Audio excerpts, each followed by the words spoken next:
ओवी क्रमांक 71. तो कामना मात्रे न घेपे, मोहमळे न लिंपे, जैसे जळी जळे न शिंपे पद्मपत्र. काल आपण 68व्या ओवीपासून पाहिलं. ओव्या थोड्याच झाल्या. पहिली ओवी होती जो अंतरी दृढ, तर त्या दृढचा आपण एका अंगानेच भाव पाहिला. अंतःकरणाच्या ठिकाणी त्याचा दृढ निश्चय असतो. दृढ म्हणण्याचं कारण न हलणारा. माऊलीने ज्ञानेश्वरीच्या 12व्या अध्यायात लिहिले, दक्षिण उत्तर मारुता मेरू जैसा पंडुसुता, तैसा सुख दुःख प्राप्ता मध्यस्थू जो. वारं जर आलं ना, झाडं असे हलतात, काही झाडं मोडून पडतात, काही मुळापासून उपटून पडतात वाऱ्याने झाडं. एवढं मोठं वारं येतं. कधी कधी माणसं उडून जातात. आपली मीराबाई उडून गेली होती वाऱ्याने लहानपणी. वक्ते बाबांची मुलगी, काकांची मोठी बहीण. म्हणजे माणसंसुद्धा वाऱ्यानं उडून जातात, एवढं वारं सोसाट्याचं असतं. पण मेरू पर्वत उडून जाईल का वाऱ्याने? म्हणले इकडून दक्षिणेकडून वारा आल्यावर उडून जाईल. नाही, दक्षिणेकडून येऊ उत्तरेकडून येऊ, तो अचल राहतो. कितीही वारं येऊ. तसं साधू महात्मा सुखदुःखाचं कितीही मोठं वादळ आलं तर तो विचलित होत नाही. तो त्याच्या भूमिकेवर, त्याच्या स्थितीवर ठाम राहतो. त्याला साधू महात्मा म्हणतात. असा जो दृढ आहे, असा त्या ओवीतल्या दृढ शब्दाचा अर्थ आहे. किंवा साधनेच्या बाबतीत झालं तर एक नाम का एक तत्व नाम दृढधरी म्हणा, हरीशी करुणा येईल तुझे. बाकी साधनेचे प्रलोभन कोणी किती दाखवले तर त्याच्याकडे तो आकर्षित होत नाही. तर अशा प्रकारे हे काल आपण विषय पाहिला. तर कर्म करतो, पण तिथल्या कर्माच्या सुखदुःखाने लिप्त होत नाही. का लिप्त होत नाही? तर त्याचं कारण आहे, आपण केलेल्या कर्माचं पाप पुण्य जर आपल्याला लागावं असं वाटत नसेल, म्हणजे लागू नये असं वाटत असेल, तर काय करायचं? कर्म करताना 2 गोष्टी सांभाळायच्या. कर्तृत्व अभिमान घ्यायचा नाही आणि कर्मफलाची इच्छा करायची नाही. बस ह्या 2 गोष्टी सोडल्या की कर्मापासून होणारे दोष आपल्याला लागत नाहीत. यालाच म्हणतात न करी रे संग, राहे रे निश्चळ. कर्मफळाची इच्छा न करता कर्म करणं. तो कामना मात्रे न घेपे, मोहमळे न लिंपे. भक्ताच्या मनामध्ये कर्म करत असताना या कर्मापासून मला अमुक एक फळ मिळावं ही इच्छा मुळीच नसते. फक्त कर्म का करायचं? देवानं माझ्या वाट्याला हे दिलं म्हणून, त्याचं प्रदर्शन म्हणून नाही. मंदिरामध्ये एकाने पंखा दिला, गरम व्हायचं उन्हाळ्यात, असा पंखा दिला वरचा, आणि त्या पंख्याच्या पात्यावर नाव टाकलं, अमुक अमुक यांच्या स्मरणार्थ यांच्याकडून मंदिरास अर्पण. मोठ्या अक्षरात नाव टाकलं. मग एकादशीचा दिवस रात्री भजनाला जागराला आले वारकरी, पंखा लावला. तो आला आणि त्याने पंखा बंद केला. ते म्हणले, अहो गरम होते, पंखा का बंद केला? म्हणलं का बंद केला? म्हणजे मी दिलाय म्हणे. अहो तुम्ही दिला, पण त्याच्यावर अर्पण लिहिलंय ना, अर्पण केलं तुम्ही, मग आता तुमचं काय राहिलं? तर म्हणे तसं नाही, पंखा असा बंद राहिला तर त्याच्यावरचं नाव वाचता येतंय, आणि चालू केल्यावर माझ्या बापाचं नाव कुठं दिसतंय? त्याचं माझं नाव दिसत नाही, म्हणून पंखा बंद करतो म्हणे. याला दान म्हणतात का? या कर्तृत्व अभिमान झाला, मी दिलंय असा असेल तर त्या दानाचं काहीच पुण्य लागत नाही. राऊत बाबा नेहमी सांगतात आपल्याला, ही पंगत द्यावी, पण मग माझं नाव प्रसिद्ध झालं पाहिजे. त्याचा व्हिडिओ काढून स्टेटसला, आमच्यातर्फे आज पंढरपुरात अन्नदान. मग काय मिळेल म्हणले? प्रसिद्धी मिळेल, पुण्य नाही मिळणार. झाकलं तरच उगवतं असा सिद्धांत आहे. ज्ञानेश्वर महाराज म्हणतात, नाना कृषी वळू आपुले, पांघुरवी पेरिले, तैसे झाकी निपजले दान पुण्य. शेतकरी शेतामध्ये पेरतो बी, आणि ते पेरलेलं बी मातीनं झाकतो, आणि जे झाकलेलं असतं तेच उगवतं. जे उघड्यावर पडलेलं असतं त्याला चिमण्या पाखरं खाऊन घेतात. अब पछताए क्या होत है, चिडिया चुब गई खेत. मग ते उगवणार नाही. मग उगवायचं असेल तर ते कर्म केलेलं पुण्य म्हणा ते झाकलं पाहिजे, त्याच्याविषयीचा कर्म अभिमान नसावा. आणि कामना मात्र म्हणजे कामना म्हणजे इच्छा, त्यापासून आपल्याला काहीतरी इष्टफळ मिळावं अशा प्रकारची इच्छा मुळीच नसावी. एक राजा घोड्यावर बसून चालला. एक म्हातारा माणूस झाड लावत होता. कशाचं? अक्रोडाचं. अक्रोडाचं असं असतं म्हणतात. ते आता लावलं की काय 40-50 वर्षांनी त्याला फळ येतं असं म्हणतात बुवा, आपल्याला माहीत नाही. मी तर ऐकलं 60 वर्षांनी फळ येतं अक्रोडाला, म्हणून ते महाग असतात. बरोबर आहे ना? तर तो म्हातारा माणूस लावत होता. राजाने पाहिलं म्हातारा 90 वर्षाचा आहे आणि झाड कशाचं लावतोय? अक्रोडाचं. राजा म्हणला, बाबा काय मूर्ख आहेत म्हणे तुम्ही, अहो तुम्हाला याचं फळ तरी खायला भेटेल का? तुम्ही तर मरणार 10-5 वर्षात आणि याला 60 वर्षांनी फळ येणार. तो म्हातारा म्हटला, राजा ते तुमचं म्हणणं बरोबर आहे, पण मी आता जन्मभर जे खाल्लेत ना अक्रोड, ते झाडं मी लावलेली नव्हती, ती माझ्या आधी कोणीतरी लावलेली होती म्हणून मी खाऊ शकलो ना. म्हणून पुढच्या पिढीसाठी लावणं हे माझं कर्तव्य आहे की नाही? राजा प्रसन्न झाला आणि हा मोहरा होत्या सोन्याच्या, मुठभर मोहरा फेकल्या म्हाताऱ्याच्या अंगावर. तर म्हटला, राजा मला वाटलं होतं 60 वर्षांनी मोहर येईल, लगेच मोहर आला म्हणजे. निष्काम केलं ना, माझ्यासाठी नाही, लोकांसाठी सेवा म्हणून केलं की फळ देव देतो. मग पण आपण इच्छा केली ना याचं फळ मलाच मिळालं पाहिजे, मग ते बांधतं ते कर्म आपल्याला. म्हणून माऊली म्हणतात, कामना रहित होऊन जो कामना मात्रे न घेपे, कुठल्याही प्रकारची त्याच्या मनात इच्छा नसते, मोहमळे न लिंपे, आणि जगतामध्ये आपल्या असलेल्या वस्तूविषयी त्याच्या अंतःकरणात मोह म्हणजे माझेपणा नसतो. हे माझं आहे, हे माझं आहे असं त्याला वाटत नाही. आपण काल्याच्या कीर्तनात नेहमी ऐकतो, मी सांगितलेलं आहे मला वाटतं आत्ता एक 15-20 दिवसापूर्वी तुम्हाला. ती गवळण रस्त्याने चालली, म्हणजे यशोदेच्या घरी आली गारानं घेऊन. यशोदेनं विचारलं काय झालं? त्या म्हातारीनं गाल दाखवला सुजलेला. काल मारलं होतं कृष्णाने तिला? घर माझं म्हणली म्हणून मारलं. देईन तोंडावर तुझ्या बापाचे हे घर, घेऊन या लागणं तुझ्या घराशी लावीन. माझं म्हणलं की मग फटका बसणार. प्रियत्वाम रोत्स्यती, ज्ञानेश्वर महाराजांनी 13व्या अध्यायात सांगितलंय. तैसा वियोगे जेणे दुःखे, विपत्ती शोक पोखे, ते स्नेह सांडोनी सुखे उदास होई. एखादी वस्तू माझ्यापासून दूर गेल्यानंतर मला दुःख होईल असं वाटतं की नाही माणसाला? एखाद्या वस्तूवर आपलं जास्त प्रेम असतं आणि ही गोष्ट जर निघून गेली तर आपल्याला दुःख होईल असं वाटत असेल ना, माऊली म्हणतात आधीच तिच्याविषयीचा मोह टाकून द्यायचा, सोडून द्यायचा.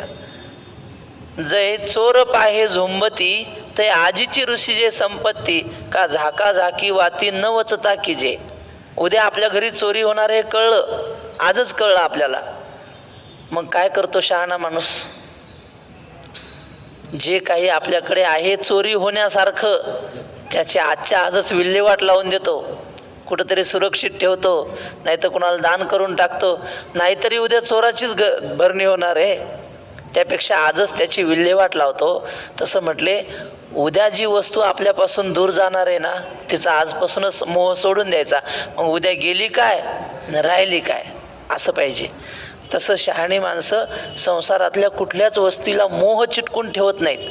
ते नारळ असतं की नाही, काही नारळ असतात ते फोडले की मग ते चमच्याने काढावं लागतात, आणि चमच्याने काढता काढता कधी बोटच फुटतं, मग एवढे चिकटलेले असतात ते. आणि काही खोबरं वाटी असते मोकळी, फोडलं की बरोबर ते आतला गोळाच निघणार. तसं काही माणसं संसाराला एवढे चिकटलेले असतात, मरायची वेळ आली तरी त्यांचं मन संसारातच गुंतलेलं. कीर्तनकार सांगतात विनोदाने, म्हातारा माणूस मरणाला टेकला म्हणजे मरतोय आता, बोलता येत नव्हतं, तोंडा शक्तीच नाही अंगात, पण भिंतीकडे हात करायचा, वा काहीतरी म्हणायचं असा भिंतीकडे हात करू ना, वाके. तेव्हा त्यांना पाठ आहे माझ्या, मग कशाला सांगायचं, जाऊ द्या. वाके वाके म्हणायचा, वाके. लोकायला वाटलं या भिंतीत काहीतरी ठेवलं वाटते बुड्याने पुरून, इकडं हात करून राहिला ना. मरताना माणूस महत्वाचं सांगत असतो. डॉक्टरला बोलवलं, सांगितलं डॉक्टर साहेब काय पैसे घ्यायचे ते घ्या, पण म्हाताऱ्याला फक्त 2 मिनिटं बोलता येईल एवढं काहीतरी करा. डॉक्टर म्हणला ₹1,00,000 लागतील, इंजेक्शन लय महागाचं आहे म्हणे. 2 लाख घ्या, पण म्हाताऱ्याला 2 मिनिटं बोलायचे काहीतरी औषध द्या. दिलं इंजेक्शन. म्हातारा बोलायला लागला. हां बाबा सांगा सांगा, तुम्ही इकडं भिंतीकडे हात करत होते, काय म्हणत होते? ते म्हणले अरे भिंतीकडे हात म्हणजे भिंतीकडे वासरू बांधलेलं होतं आणि ते केरसुनी खात होतं झाडू. अरे ते वासरू केरसुनी खाते ते दाखवत होतं म्हणले तुम्हाला, भिंतीत गिंतीत काही नाही. पोराला वाटलं गेले 2 लाख फुकट. मराय टेकला तरी जीव कशात आहे? केरसुनीत. देवात आहे का? पोराला वाटलं हा काय म्हणत असेल वासुदेव केशवा, असं काही नाही. देवाचं नाव नाही, काही धनाचं नाही, केरसुनी जीव गुतला. अशी माणसं असतात.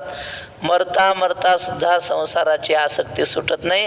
आणि साधू महात्म्याने आधीच सगळी आसक्ती सोडलेली असते. कामना मात्रे न घेपे, मोहमळे न लिंपे. मोहाच्या मळानं तो लिप्त होत नाही.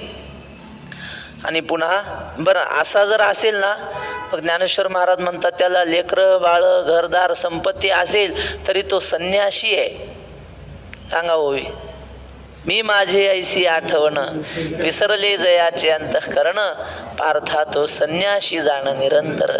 ज्याच्या मनातला मी म्हणजे अहंकार आणि माझे पण म्हणजे मोह गेला, तो कसाही असो, लेकरा बाळा जरी असला तर तो संन्यासी आहे, असा संत महात्मा असतो. जैसे जळी जळे न शिंपे पद्मपत्र. कमळाचं पान पाण्यात राहतं पण ते ओलं होत नाही. आहे का? ओलं होतंय का? त्याच्यावर पाणी टाकलं की लगेच खाली पडतं. तसं हा संसारात राहतो पण संसाराच्या सुखदुःखाने मान अपमानाने मोहाने लिप्त होत नाही. संसारी असावे अजूनही नसावे ते. वाह. मग मी व्यवहारी असे न वर्ततन जेवी जळा आत्म पद्मपत्र. सत्यवादी करी संसार सकळ अलिप्त कमळ जळी जैसे. ही कला आहे संसारातली, आर्ट ऑफ लिव्हिंग. त्यांच्यात राहायचं आणि त्यांच्यापासून वेगळं राहायचं. असं कोण करू शकतो? भक्त करू शकतो. असं आपण काय म्हणजे दुसरं जर कला चुकली तर माणूस संसाराच्या बाहेर राहिला तरी संसारातच लिप्त असतो. मग जर वागण्याची पद्धत चुकली तर. आणि काही माणसं संसारातच असतात पण कळत नाही लोकांना, हे वेगळे असतात. तुकाराम महाराज म्हणतात, दळी कांडी लोका ऐसे परी मी नसे ते ठाई. निर्याणाच्या अभंगात आहे. म्हणले मी सगळ्या लोकांसारखाच व्यवहार करतोय. दळण कांडण काय असेल ते, शेती बाडी घरदार व्यवहार मुलं बाळं सगळं लोकांसारखं. परी मी नसे ते ठाई, पण मी तिथं नाही. परमार्थातली फार मोठी भूमिका आहे. लोकांमध्ये राहून लोकांपासून अंतःकरणाने अलिप्त राहायचं. अंतःकरणाने पंढरपुरातच राहायचं. बाकी देह असो माझा भलती ठाई, चित्त तुझे पायी असो द्यावे. असं महात्म्याचं जीवन असतं. जैसे जळी जळी न शिंपे पद्मपत्र. श्री गुरु किसन महाराज साखरे सांगायचे दृष्टांत. ते म्हटले, नाव असते की नाही पाण्यावर तरंगणारी नाव, ते ती नाव पाण्यात शोभते की पाण्याच्या बाहेर शोभते? हो, इथं आणून ठेवली नाव, शोभत नाही ती नाव. ती नदीत पाहिजे आणि तरंगताना पाहिजे तर ती शोभते. नाव पाण्यातच शोभते पण नावेत पाणी शोभत नाही. नावेत पाणी आलं की नाव बुडली समजा. तसं माणूस संसारातच शोभतो. त्याला शेतीबाडी असावी थोडीफार, घरदार ज्याच्या प्रारब्धाने मुलं बाळं, तरच तो शोभतो. विठू माझा लेकुरवाळा संगे गोपाळाचा मेळा. एकटा माणूस शोभत नाही महाराज. म्हणून शास्त्राने सत्यनारायण एकट्याला करता येत नाही, त्याला जोडाच पाहिजे. मग माणसाच्या जीवनाला शोभा आहे, पण संसाराने शोभा जरी असली तरी माणसाच्या मनात संसार आला की वाटोळ झालं. मग मनात संसार नसावा, बाहेरून नावेत पाणी नसावं. बरोबर आहे ना. हो. तर तैसा संसर्गा माझी असे सकळां सारिखा दिसे जैसे तोय संगे आभासे भानुबिंब. तसा तो सगळ्यांसोबतच असतो. संसर्ग म्हणजे सगळ्यांच्या सोबत राहतो, संगतीत राहतो, गर्दीत राहतो. सकळांसारिखा दिसे, सगळ्यांसारखाच दिसतो, सगळ्यांसारखाच दिसतो. साधू काय असा ते बाई बोलली म्हणून बोलले असं काय? हा बर. बोलत ते चांगलं काम करून राहिलं. हो हो. तर सगळ्यांसारखाच दिसतो. काय त्याला चार हात नसतात, चार डोळे नसतात. साधू महात्मा सगळ्यांसारखाच, पण तरी सुद्धा तो सगळ्यावर वेगळा असतो. तुकाराम महाराज म्हणतात, पृथ्वीची ये पोटी हिरा गारगोटी दोहीची संसाठी लेखू नये. जमिनीमध्येच हिरे सापडतात आणि गारा सापडतात, दिसायला सारख्याच. हिरा आणि गारा दिसायला सारखेच, पण त्यांची किंमत सारखी नाही. जो पारखी असतो तो ओळखतो ही हिरा आहे ना ही गार आहे. आणि मग त्यांना किंवा दुधाची दयाची अंगी निघे ताक लोणी एका मोले दोन्ही मागू नये. दयातूनच ताकही निघतं, दयातूनच लोणी निघतं, पण किंमत सारखी आहे का? किंमत सारखी नाही महाराज. मागू नये. जो सारख्या किमतीनं मागेल तो मूर्ख आहे असं समजायचं. वर्म जाणे तो पारखी. एक बैसोनी करीती एक बैसोनी घेती झोप, एक ध्यानी करीती जप, एक बैसोनी घेती झोप, दोही दिसती सारखी. वर्म जाणे तो पारखी. काही लोक कीर्तन डोळे लावून ऐकतात असं, आणि काही लोक डोळे लावून ऐकण्याचं नाटक करतात आणि झोप घेतात. दिसतात दोघे सारखेच, पण दोघांना सारखं म्हणू नये. तसं तुका म्हणे तैसे संत आणि जन दोहीशी समान भजू नये. तसे लोक आणि संत सारखेच दिसतात. आता समजा तुमच्यात एखादा महात्मा आपल्यात असला, कळतो का आपल्याला? काही कळत नाही. नाही का महात्मा असल्याशिवाय कसं काय? कोणीतरी आहे, पण आपल्याला कळतं कुठं? कारण तो आपल्यासारखाच राहतो. तुकोबाऱ्यांचा मोठा अभंग आहे. मोठा म्हणजे लय मोठा नाही, आपलं चौकडा आणि एक 10-11 कडव्याचा आहे ते याचा कावडीचा अभंग.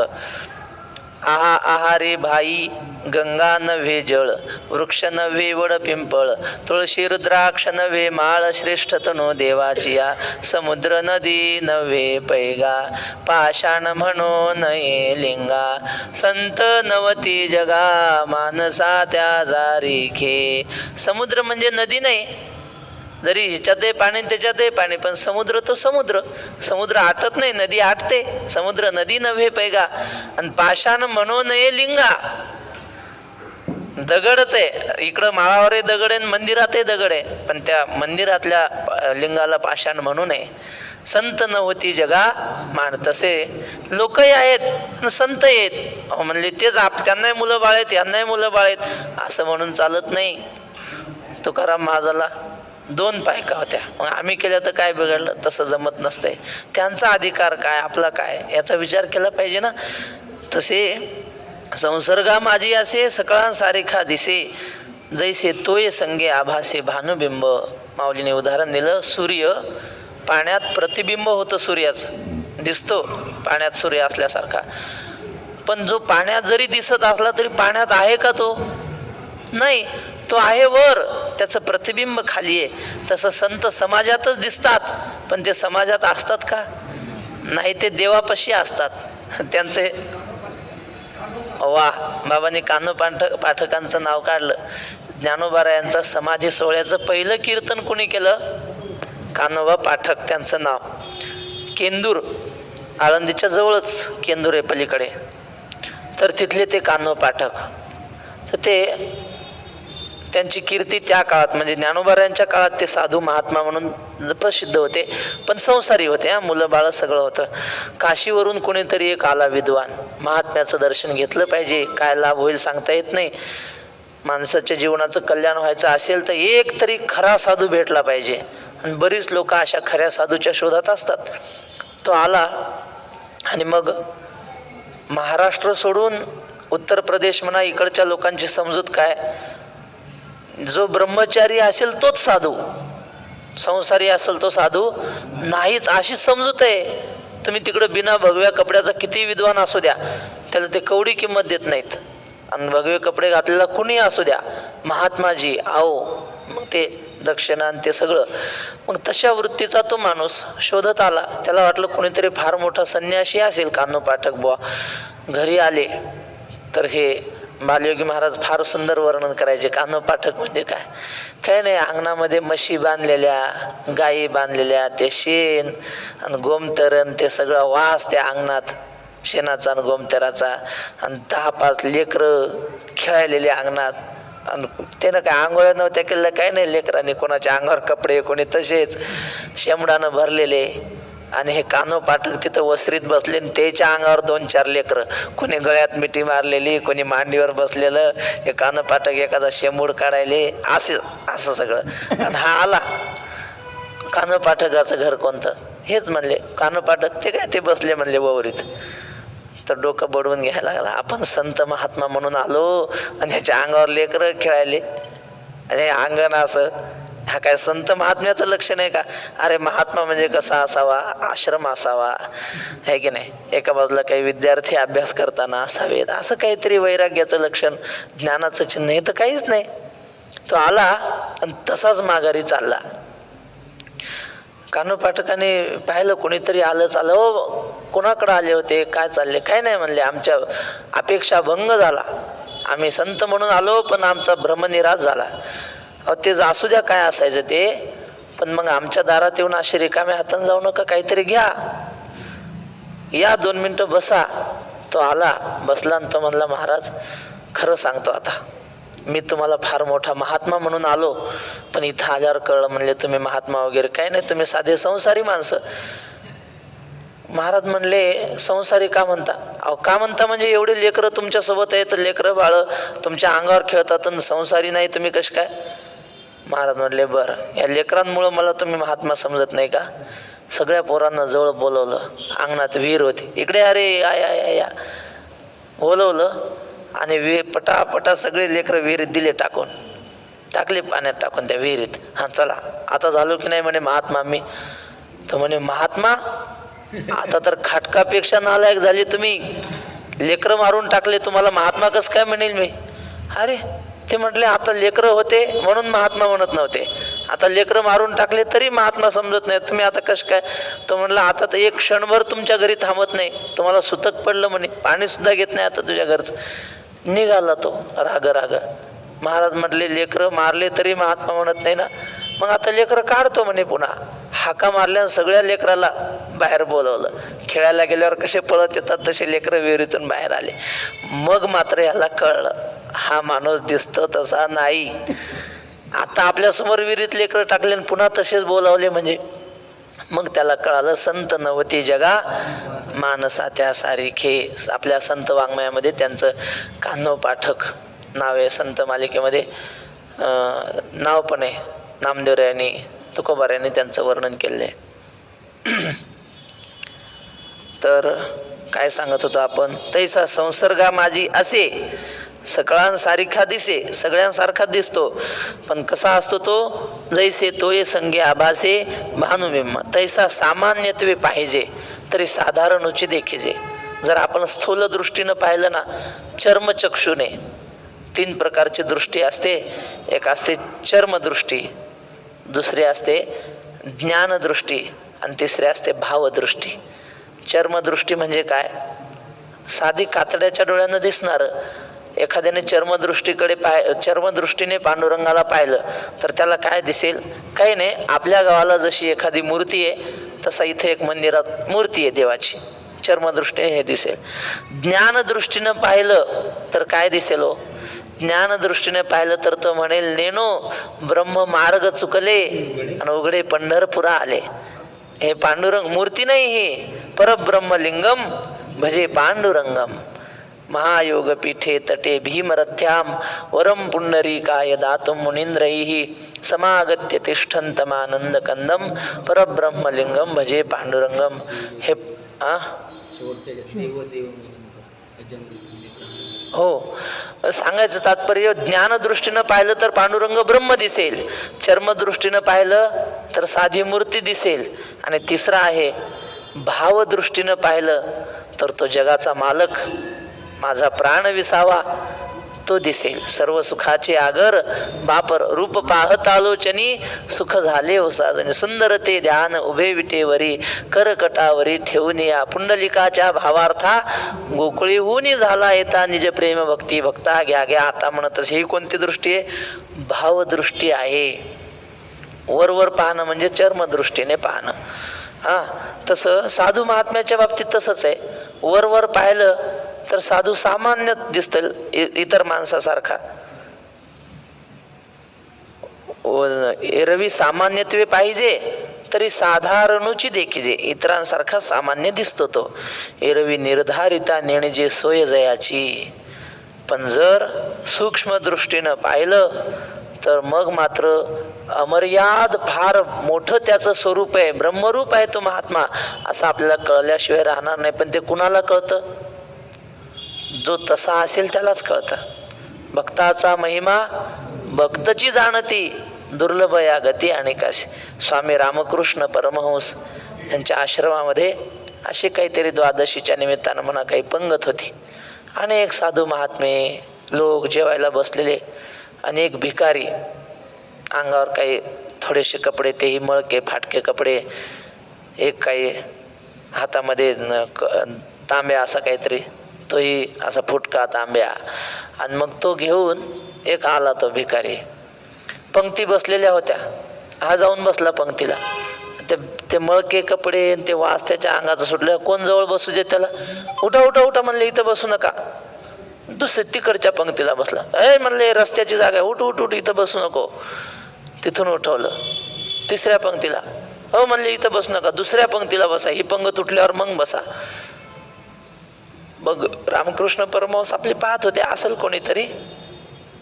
मग ती पंगत उठू दिली त्याने, दुसऱ्या पंक्तीला बसलं तरी लोक बसू देणार, त्याला अंगाचा वास वगैरे यायचा.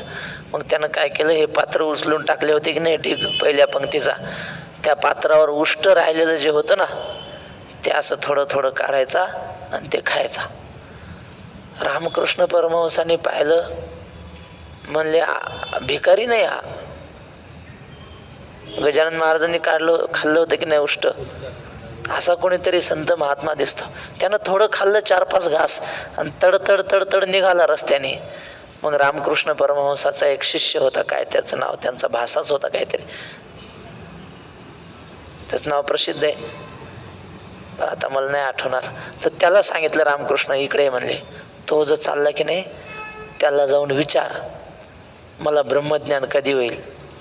मला म्हणजे त्याला, तो जो होता की नाही शिष्य त्याला. हा पळतच गेला, पण त्याचं चालणं आणि ह्याचं पळणं सारखं, एवढ्या वेगाने तो चालत होता संत महात्मा. गेला, नमस्कार केला, म्हटला महात्माजी मला ब्रह्मज्ञान कधी होईल ते सांगा. तो म्हटला, गंगेचं शुद्ध पाणी आणि गटारातलं गलिच्छ पाणी हे दोन जेव्हा तुला सारखे वाटतील तेव्हा तुला ब्रह्मज्ञान होईल. म्हणजे काय, जीवनातला भेद जेव्हा जाईल ना तेव्हा तुला ब्रह्मज्ञान होईल. गोष्ट संपली. सामान्यत्वे पाहिजे तरी साधारणूची देखीजे. मग या पंक्तीत बसलेल्या लोकांनी पाहिलं होतं तर भिकाऱ्यासारखा वाटला तो, पण रामकृष्ण परमहंसांना कळालं एरवी निर्धारिता नेणजे सोय जयाची. खरं लक्षपूर्वक पाहिलं, त्यांच्या भूमिकेवर जाऊन पाहिलं तर मग कळतं की हे सामान्य नाहीत, हे यांच्या ठिकाणी व्यापक ब्रह्मबोध आहे. निर्धारिता नेणजे सोय जयाची. पैठणला ज्ञानोबाराय गेले, मुक्ताबाई, निवृत्तीनाथ महाराज, सोपान काका, चारही भावंड गेले. अवहेलना केली लोकांनी. मुक्ताबाई तरी मुक्तीची शिराणी आणि हे तव खाणी पातकाची. नाव काय सुंदर ठेवलं मुक्ताबाई आई वडिलांनी, आणि ही तव खाणी पातकाची, संन्यासाच्या पोटी जन्माला आली, हे काय चांगली आहे का? पातकाची खाणी आहे असं म्हणले, प्रमाण आहेत असे. बर, ज्ञानदेव, आणि मग इकडं अज्ञानात कसे आले म्हणे, निवृत्तीनाथ, मग प्रवृत्तीत कशाला पडले? सोपान पडिला प्रत्यवाई, सोपान या संकटात अडकलेला आहे अशा नावाची हेळणी केली. दुसरा म्हणला हो एक म्हणते नावापाशी काय आहे, रेडा वाहत आहे पखालीचा. नावापाशी काय म्हणले, नावं चांगले असले म्हणजे हे समोरून रेडा चाललाय पाणी वाहत आहे त्याचंही नाव ज्ञानदेवच आहे. नावापाशी काय असतं. आणि मग पुढे प्रसंग घडलेला आपल्याला सगळं माहिती आहे. मग त्यांना कळालं ज्ञानोबा आहे निवृत्तीनाथ हे सामान्य नाहीत, वरी काय सामान्यत्वे पाहिजे तरी साधारणची देखीजे. आणि एरवी मग माऊलीचा महिमा कळाला कुणाला, पैठणच्या लोकांनी चमत्कारापुरतं मानलं. महिमा कळाला चांगदेव महाराजांना, कारण ते तसे होते ना, त्या भूमिकेतून त्यांनी माऊलींना ओळखलं. आणि मग काय चांगदेव लोटांगणी आले. चांगा आला लोटांगणी, लोळे मुक्ताई चरणी. चांगदेव म्हणे आजी जन्म आलो, गुरुपुत्र झालो मुक्ताईचा. तिन्ही देव जैसे परब्रह्मीचे ठसे, जगे सूर्य जैसे प्रकाशले. किंवा कानोपात्रा मातेचा अभंग आहे. धन्य कानोपात्रा आजी झाली भाग्याची, भेटी झाली ज्ञानदेवाची. म्हणून या त्या काळातल्या संतांनी माऊलींना ओळखलं. असो, माऊलींनी रेडा बोलवल्यानंतर ताटीचा प्रसंग घडलेला आहे. म्हणजे पैठणला रेडा बोलवला त्यानंतर सुद्धा आळंदीत उपेक्षा झालेली आहे. म्हणजे सामान्यत्वे पाहिजे तरी साधारणची देखीजे. जर आपण सामान्य दृष्टीनं पाहिलं साधू सामान्य दिसणार. निर्धारिता निर्णय जे सोयजे याची विचार करून पाहिलं तर त्यांच्या व्यापक ब्रह्मबोधाचा आत्मस्थितीचा महिमा आपल्याला कळेल. चला पुढची ओवी. ऐशा चिन्हे चिन्हितू, ऐशा चिन्हे चिन्हितू दे. हां ते झाली ना. ऐशा चिन्हे चिन्हितू देखसी तोची मुक्तो, आशा पाश रहितू ओळख पा. अशा चिन्हाने जो युक्त असेल, अशा चिन्हाने म्हणजे कोणत्या चिन्हाने, संसर्गा माझी असे सकाळ सारेखा दिसे, तो ये संगे आभासे भानुबिंब. सूर्यासारखा पाण्यात प्रतिबिंबित होऊन जसा सूर्य अलिप्त असतो तसं संसारात राहून जो संसारापासून अलिप्त असेल, अशा चिन्हाने जो युक्त असेल, देखसी तोची मुक्तो, तोच मुक्त आहे असं अर्जुना तू जाण. हा वर सांगितलेली चिन्ह, हा एकाच ओवीतली नाही, आता एवढी जे सांगितली जो अंतरी दृढ पासून इथपर्यंत, त्या चिन्हाने युक्त जो असेल तोच मुक्त आहे असं जाण. आशा पाश रहितू ओळख पा. त्याच्या ठिकाणी आशा पाश नाही, 7 प्रकारचे पाश आहेत. नाथ महाराज सांगतात, रात्री आमचे गुरुबंधू भागवत महाराजांनी मला सांगितलं, ही ओवी मला ऐकू थोडंसं ऐकलं होतं डोक महाराजांच्या कीर्तनात, तेवढंच आठवायचं. आशा पास सातवा एवढंच आठवायचं, पण त्याच्या आधीचे पाश कोणते ते त्यांनी सांगितले. ओवी अशी आहे, भ्रांती माझी सप्तपाश, अहमदारा पुत्रपाश, स्वजन गृहद्रव्य पाश, आशा पाश सातवा. असे 7 पाश आहेत. आणि त्याच्या ठिकाणी आशा नावाचा पाश नसतो. आशा अशी आहे, आम्हाला शाळेत श्लोक होता, बांधलेला माणूस पळत असतो का एका जागी असतो सांगा बरं. साखळ दंडाने बांधला तो माणूस पळतोय का एका जागी थांबतो, बा एका जागी थांबतो की नाही. पण म्हणले आशा नावाची साखळी अशी आहे, आशा नाम मनुष्यस्य शृंखला काचिद अद्भुता. अद्भुत शृंखला ही आशा. यया बद्धा प्रधावंती आणि मुक्तास्तिष्ठन्ति पंगवत. या आशेच्या साखळीनं जो बांधला जातो ना, तो माणूस नुसता पळतच राहतो, थांबतच नाही तो. आणि या आशेच्या साखळीपासून जो सुटला तो धावतच नाही, तो एका जागी बसलेला असतो. ही अशी शृंखला आहे आशा म्हणजे. नाथ महाराज म्हणतात, आशा उपजली भगवंतासी, नीच वामनत्व आले त्यासी, आशेने दीन केले दिवाशी, कथा कायशी इतरांची.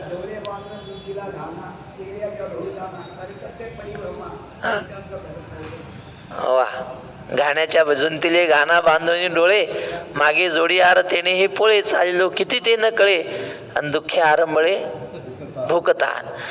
तुकाराम महाराजाचं प्रमाण नाथ महाराजाची ओवी सारखंच. काय सांगत होतं मी, देवाला आशा निर्माण झाली, बळीच्या दारात भिक्षा मागावं लागली ना, नीच वामनत्व आले त्यासी.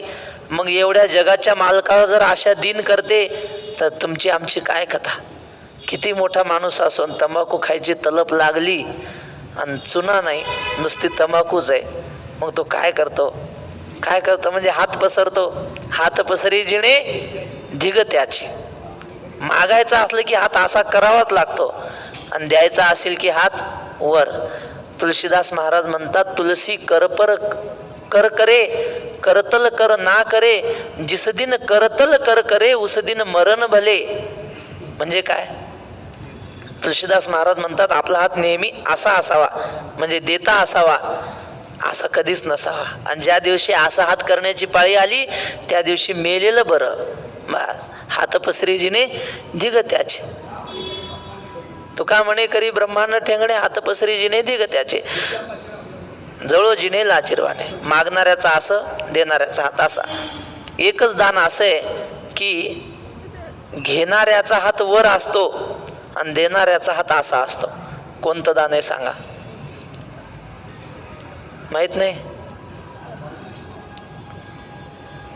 देणाऱ्याचा हात असा असतो आणि घेणाऱ्याचा हात वर असतो. कोणतं दान आहे ते? तपकीर. माहिती का तुम्हाला तपकीर? ते देणाऱ्याचा हात असा असतो, खाली घ्या, आणि घेणारा असा घेतो. हातात घेता बहुसुख वाटे, नाकात ओढिता रघुनाथ भेटे, असं कीर्तनात सांगतात. ते विष्णू महाराज टेंबूकर म्हणतात कीर्तनात. असो, तर सांगायचं काय, ह्याच्या जीवनात आशा नसते. कोणी आपल्याला काही द्यावं म्हणून तो कुणाकडे हात पसरत नाही. आशा पाश रहितो. ओळख पहा, कुठल्याही प्रकारचा पाश नसतो. अहम म्हणजे अहंकाराचा पाश नाही, दारा म्हणजे पत्नीचा पाश नाही. पाश म्हणजे फासा, कोणी त्याला अडवू शकत नाही. दारा पुत्रपाश, मुलाचा मोह नसतो. पुन्हा स्वजन म्हणजे नातेवाईकांचाही पाश त्याला अडवू शकत नाही. गृह म्हणजे घराचा पाश नाही. द्रव्य म्हणजे पैशाचा पाश नाही. आणि आशा पाश सातवा आशा पाश, कुठल्याही प्रकारचा पाश त्याच्या जीवनामध्ये नसतो. अर्जुना तोच योगी विशेष जे जो जगी, म्हणून ऐसा होय या लागी म्हणिपे तू ते. अर्जुना तोच योगी आहे. योगी म्हणजे कर्मयोगी आहे. कारण सामान्य माणसासारखी कर्म करतो पण कर्मामध्ये अडकत नाही.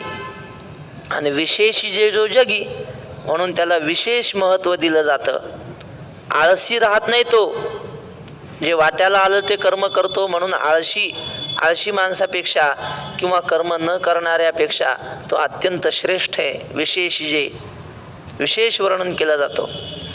कर्मत्यागाचा दंभ दाखविणाऱ्यांपेक्षा श्रेष्ठ म्हणून वर्णिला जातो. काही माणसं आपल्याला ओवी गेली ना मागं, म्हणजे मनामध्ये संसार करण्याची इच्छा आहे पण आळस आहे, कर्म करून बाह्यविषय तरी नाही, परी मानसी होईल जरी काही तरी साध्यंतुची पाही संसार वसे. बाहेरून काम काही करायचं नाही, नुसतं बसून राहायचं. आमचे तया कर दरिद्र जाण तया कर्म त्यागू न घडे, कर्तव्य मनी सापडे, वरी नटती ते पुढे दरिद्र जाण. असे जे आहेत ना, त्यांच्यापेक्षा हा विशेष जे जगी, त्यांच्यापेक्षा याचं विशेष जीवन आहे. कर्म करतो पण कर्माच्या बंधनात सापडत नाही. एक वाक्य सांगू का? जरा जड आहे पण सांगतो. श्री गुरु बंडातात्या म्हणत असतात, ते म्हणले विद्यार्थ्यांना सांगतात आळंदीच्या, ते म्हणतात ब्रह्मचारी राहा पण वांझ राहू नका. म्हणजे काय? तुम्ही ब्रह्मचारी राहिले ना, मग काहीतरी जीवनात करून दाखवा. संप्रदायाची सेवा करा, एखादी गोशाळा सांभाळा, संप्रदायाचा प्रचार करा. नाही तर निवळ नुसतं खाऊ पसरे माहिती का तुम्हाला? खायचं आणि पसरायचं, दुसरं काही नाही. असं करायचं नाही. कर्म जे वाट्याला आले ना ते निष्काम भावनेनं करत राहायचं बस. असं जो करतो अर्जुना तोच योगी विशेष जे जो जगी, म्हणून ऐसा होय या लागी म्हणिपे तू ते. तुकाराम महाराज म्हणतात, स्वतःचा उद्धार तर स्वतः कोणी करून घेईल. आप तरे त्याकी कौन बराई, और नको भलो नाम धराई. करुनी चिंतन करवावे अनेका, तो या झाला लोका नाव जगी. जुन्या महात्म्याने केलं की नाही? प्रत्यक्ष उदाहरण आहे आपल्यापाशी. आपल्या सगळ्या संत महात्म्यांनी, वैकुंठवासी वक्ते बाबांनी, बोधे बाबांनी आपलं जीवन जगून दाखवलं. असं जीवन जगायचं असतं. आपलाही उद्धार आणि हजारो आपल्या सोबतच्याचा उद्धार आणि पुढे येणाऱ्या हजारो लोकांचाही उद्धार आज हां स्वये उद्धरोनी जग उद्धरी हे ज्ञानाची अगाध थोरी वा हे दिधले आम्ही तुझ्या करीन जन उद्धरी उद्धवा. भगवंत उद्धवाला सांगतात तुला आता हे तत्वज्ञान दिलं ना, या तत्वज्ञानाने तू तुझा तर उद्धार कर आणि जगाचाही उद्धार कर. अशा आपण तरुणी विश्वतारा. हां आपण तरुणी वा वा वा. तुम्ही तरुणी विश्वतारान ताटी उघडा ज्ञानेश्वरा. मुक्ताबाईचे अभंग आहेत ताटीचे. काय सुंदर महाराज. ज्ञानेश्वर महाराजांना राग आला नव्हता, मुक्ताबाईच्या तरुणी अभंग वधवून घ्यायचे होते म्हणून ताटी लावली होती असं म्हणतात. आणि मग हे किती 14 अभंग आहेत मला वाटतं. हां 11 अभंग आहेत. काय सुंदर महाराज त्याच्यात. ते अभंग माऊलीने लिहून घेतले. म्हणजे मुक्ताबाई ते अभंग म्हणायची ना, आजपासून माऊली लिहित होते ते अभंग. म्हणून ताटीचे अभंग काही वारकरी नित्यनेमानं वाचतात. असो म्हणून होय ऐसा होय या लागी म्हणे पेतू ते. म्हणून अर्जुना तू असा हो, कर्मामध्ये राहा आणि कर्माच्या सुखदुःखाने मोहाने अभिमानाने लिप्त होऊ नको असं तुला मी सांगतो. म्हणिपे म्हणजे तुला मी सांगतो. तू मानसा नियमू करी निश्चळू होय अंतरी मग कर्मेंद्रिय व्यापारी वर्त तू सुखे. फार महत्त्वाची ओवी आहे. अर्जुना मनाला काही नियम लावायचा. मानसा म्हणजे मनाला नियम लावायचा. निश्चळू होय अंतरी. नियम लावायचा म्हणजे काय, मन स्थिर ठेवायचं. निश्चळ होय अंतरी. आणि मग कर्मेंद्रिय व्यापारी वर्त तू सुखे. कर्मेंद्रियाला त्याच्या व्यापारामध्ये राहू दे. राहिलेला विषय उद्याच्या चिंतनात. हीच ओवी थोडी उद्या विस्ताराने पाहू. पुंडलिक वरदा हरी.